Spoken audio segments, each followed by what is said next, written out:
Nothing serious, just a little crash on CNC. Oh, the tool should not wobble so much. The runout is so large, and I was thinking that it was a little crash.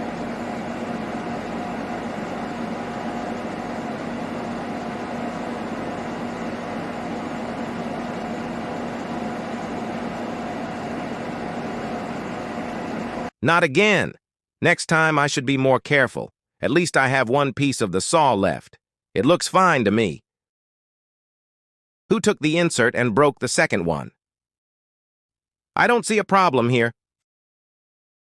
Fa! Maybe I can glue it together and no one will notice. Never mind, the Hardox 500 part is scrapped. Who stole the insert again? I shouldn't have gripped it so hard. Yeah.